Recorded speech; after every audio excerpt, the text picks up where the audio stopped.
Hello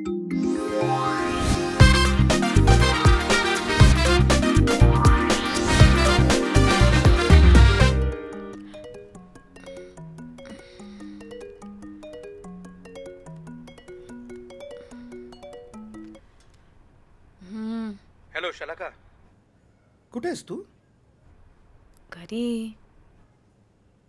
कुणाच्या? ठेवू का फोन?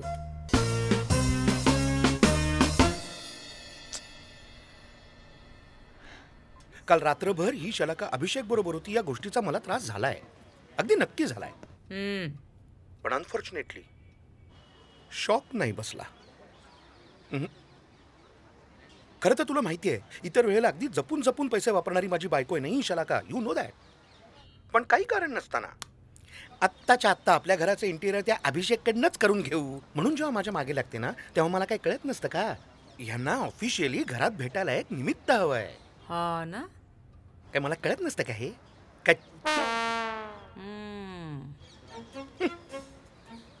या अभिषेकनी इंटिरियर केलेल्या या आमच्या बेडरूम मध्ये शलाका बरोबर मी हे जे आमचं एकमेव घर आहे ना, तेच आता माझ्यासाठी सेकंड होम होणार आहे असं मला वाटायला लागलेलं आहे. वरुण, काल वाढदिवस होता ना अभिषेकचा, तर हिनी अगदी हाफ डे वगैरे घेऊन स्वतः केक केला, त्याच्यासाठी घेऊन गेली. आणि आम्ही आमच्या वाढदिवसाला खातोय ते दुकानातले शिळे केक. ते नसतात का अशा काचेमधले गोल त्रिकोणी पिस्ता पिस्ता कलरचे. वरुण, हे बघ, शलाका कशी असली ना तरी अभिषेक असं करूच शकत नाही. अभिषेक असं करूच शकतो बरं का, अभिषेक असं करूच शकतो. हे बघ, एक तर त्याच्या नावातच अभिषेक आहे, आणि दुसरी सगळ्यात महत्वाची गोष्ट म्हणजे इंटेरियर डेकोरेटर आहे. त्याचा काय संबंध? अगं, दुसऱ्यांची घरं सजवणं हा त्याचा छंद आणि व्यवसाय दोन्ही आहे. काही शिवाय एकटा आहे, कसली बंधनं नाही आहेत. हे सगळं अफेअर वगैरे सगळं करायला मोकळा आहे का हा? पण मग आदिती? आदितीचं काय? हे बघ, आदिती ही अभिषेकनी आपल्या सगळ्यांच्या डोळ्यात फेकलेली फक्त धूळ आहे, धूळ. काही नाही ग, ते फक्त एकमेकांचे चांगले मित्रमैत्रीण आहेत, बास. ते तसं आहे का तसं असावं अशी तुझी इच्छा आहे? ते तसंच आहे. वरुण, आदिती आणि अभिषेकचं अफेअर आहे, याचा तुला काय एवढा त्रास होतो रे? हा, मला त्रास होतो ना ते अभिषेकचं शलाकाशी अफेअर आहे त्याचा. बा, मग शलाकाने त्याच्या मुस्काडात का मारली? हा, वेळ आल्यानंतर हे भावना प्रधान लोक जितकं भयंकर वागू शकतात ना, त्याचा आपल्यासारखी लोक विचारही करू शकत नाही. म्हणजे आता पार्टीमध्ये त्या दिवशी काय काय झालं ते जरा आठव, आणि मी सांगतोय ना तशी कल्पना कर. पार्टी सुरू होऊन साधारणतः तास दीड तास होऊन गेलेला आहे. पाऊस यायच्या आधी कसा एक ओळखीचा वास येतो बघ, तसा तिच्या केसांचा गंध हळूहळू त्याच्या शरीरात भिनायला लागतो.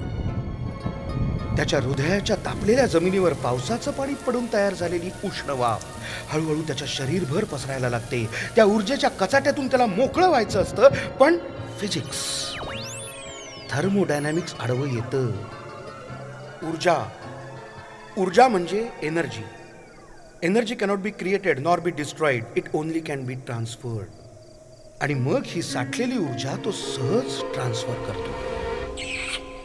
ती आधी दचकते, पण नंतर तिला सुद्धा हा थर्मल इक्विलिब्रियमचा मोह आवरणं हाताबाहेरचं असतं, आणि मग तीही त्याला प्रतिसाद देत त्याच्या त्या ऊर्जेच्या महासागरात डुंबायला लागते.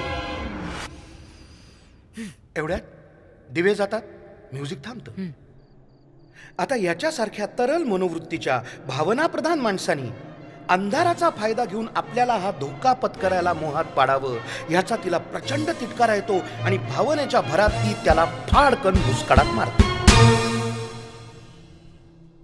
आता ती त्याच्याकडे रागाने बघते, पण त्याच्या डोळ्यात तिला खोल पश्चाताप आणि माफीची अपेक्षा करणारा वेदनेचा झराबिरा वाहताना दिसतो.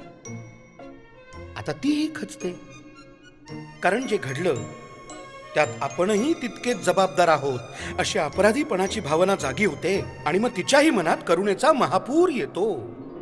आता या महापुरात चांगलं काय, वाईट काय, बरोबर काय, चूक काय सगळं वाहून जातं ना त्यावेळेला. जे घडलं त्यातलं एक अक्षरही कुणाशी बोलायचं नाही असं ती मनाशी ठरवते, ओठांवर ओठ दाबून धरते आणि आतापर्यंत आपल्यापैकी कुणाशी एक शब्द बोलत नाही. आणि शलाका आणि अभिषेकच्या या भावनेच्या महापुरातले आपण पूरग्रस्त. आपलं घरदार यात कधी वाहून जाईल या भीतीने पार भेदरून गेलोय. नमस्कार, मी आनंद इंगळे. अलीबाबा आणि 40शीतले चोर हा आमचा चित्रपट रिलीज झाला आणि आता Amazon Prime वर हा चित्रपट आपल्याला बघायला मिळणार आहे. जरूर हा चित्रपट बघा, आपल्या सगळ्या कुटुंबासकट बघा.